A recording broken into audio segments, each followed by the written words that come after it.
राम राम। शुक्रवार दिनांक 23 फरवरी 2024। आज सुबह से लेकर दोपहर के 3:33 तक चतुर्दशी तिथि है और इस तिथि के देवता भगवान शिव है। इस तिथि का महत्व होता है ऐश्वर्य का बढ़ना, पुत्र प्राप्ति, और अगर आपको बेटा है तो उसके सफलता के लिए भी ये तिथि महत्वपूर्ण होती है।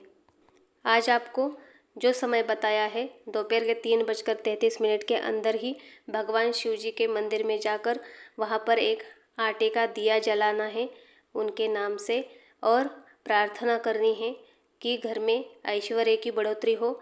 अगर बेटा है तो उसके सफलता के लिए प्रार्थना करनी है, और अगर बेटा नहीं है तो पुत्र प्राप्ति के लिए भी मनोकामना मांगनी है। घर के वायव्य कोण में आपको भगवान शिव जी के नाम का एक दिया जलाना है, और अगर वायव्य कोण कट है तो ईशान्य कोण में भी जला सकते हैं। दिया इस प्रकार से होगा। मिट्टी का दिया ले, उसमें कपास की बत्ती डालें, गाय का घी डालें और दिया जलाते समय और जलाने के बाद ओम नमः शिवाय का मंत्र जाप जरूर करें। उस दिए को सफ़ेद रंग के आग का एक फूल अर्पण करें या धतूरे का फूल अर्पण करें, और दिए को हाथ लगाकर प्रणाम करके प्रार्थना करें कि घर में, दुकान में, ऑफिस में या आपके कहाँ जॉब है वहाँ से आपको ऐश्वर्य की बढ़ोतरी हो। आपके बेटे की सफलता के लिए आपको प्रार्थना करनी है, और अगर बेटा नहीं है तो पुत्र प्राप्ति की कामना भी आपको बोलनी है। दूसरा उपाय भी तिथि का है। दोपहर के 3:33 के बाद पूर्णिमा तिथि शुरू हो रही है और इस तिथि के देवता चंद्रदेव है, और इस तिथि का महत्व होता है सब कामों में सिद्धि प्राप्त होना। अपने शहर के चंद्रोदय का समय देखें, और चंद्रमा जब भी दिखे आज रात को आपको उनकी अर्घ्य देकर विधिवत पूजन करनी है। पूजन इस तरह से करें, एक चांदी का पात्र ले, कौन सा भी, अगर चांदी का नहीं तो पीतल का पात्र ले और उसमें साफ जल भरे, उसमें कच्चा दूध डालें, गंगा जल डालें, चावल डालें और सफ़ेद रंग का फूल डालें। अक्षत नहीं, सिर्फ चावल डालने हैं। चंद्रदेव की तरफ देखते हुए आपको ये जल अर्पण करना है। याद रखें, जो भी गिर रहा है पानी पैरों के ऊपर ना आए, ऐसे जगह पर आप खड़े होकर चंद्रदेव जी को अर्घ्य दें। फिर उनका हल्दी, कुमकुम, अक्षत, फूल अर्पण करके और दूध से बनी हुई मिठाई का भोग लगाए, उन्हें कपूर से उनकी आरती उतारे। पूजा होने के बाद चंद्रमा की रोशनी में थोड़ी देर बैठे। जो भी आपके जीवन में चल रही है समस्या, उसको आप चंद्रदेव जी को बोलकर उनसे आशीर्वाद ले कि इस समस्या का जल्द से जल्द हल निकले और वो समस्या जीवन से निकल जाए, ऐसी प्रार्थना करें। उनके मंत्रों का जाप करते हुए ओम सोम सोमाय नमः, ये उनका मंत्र है। साथ ही में जब आप चंद्रमा की रोशनी में बैठेंगे तो अपनी माँ को याद करके, उनको प्रणाम करके उनका आशीर्वाद प्राप्त करें। इससे भी आपका चंद्र ग्रह शुभ होता है। चांदी धातु चंद्रमा से जुड़ी होती है, इसलिए आज उसका पूजन करना है। आज आपको चांदी का 2 अलग अलग रूप से पूजन करना है। सुबह के समय आपको चांदी का पूजन करना है, तब आपको चांदी को गुलाब का इत्र लगाना है 3 बार, और इत्र लगाते समय ओम श्रीम महालक्ष्मी नमः इस मंत्र का जाप करना है। इससे आपकी धन की समस्या कम होगी।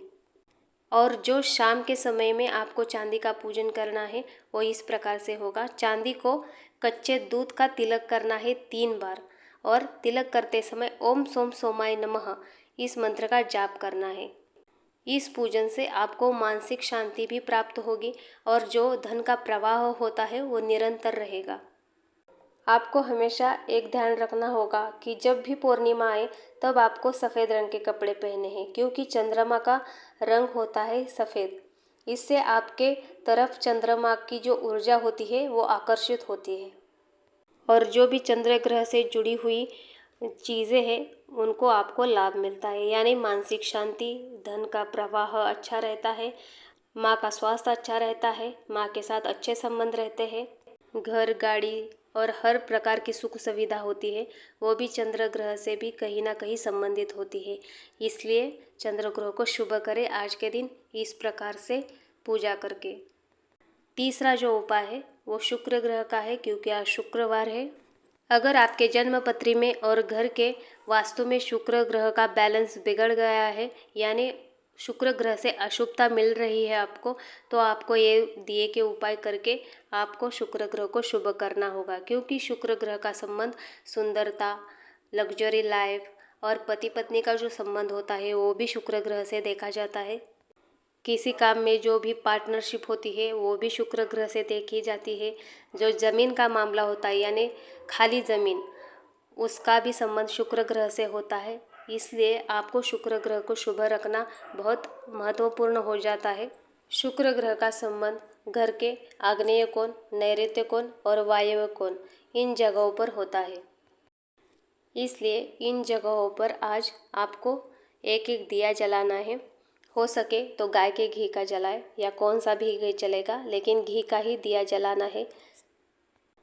उन दियों में आपको एक एक कपूर डालना है। दिया जलाते समय और जलाने के बाद ओम श्री महालक्ष्मी नमः, श्री सूक्तम और कनक धारा का पाठ जरूर करें या फ़ोन के ऊपर चला कर रखें। उन दियों में आपको लाल रंग की बत्ती डालनी है। दियों को प्रणाम करके आपको माता से प्रार्थना करनी है, हे माता लक्ष्मी, भगवान विष्णु जी के साथ मेरे घर में, दुकान में, ऑफिस में, जन्मपत्री में स्थायी रूप से निवास करें। कभी भी सिर्फ माता लक्ष्मी जी का पूजन ना करें, उनके साथ भगवान विष्णु या भगवान गणेश जी का पूजन ज़रूर करें। क्योंकि माँ का स्वरूप ही चंचल रूप में होता है, इसलिए उनके साथ ज़रूर इन दोनों का पूजन करें। इन दियों का अधिक लाभ पाने के लिए ये दिए आप सुबह के 7:30 बजे जला सकते हैं या दोपहर के 2 बजे जला सकते हैं या रात के 8:30 बजे जला सकते हैं।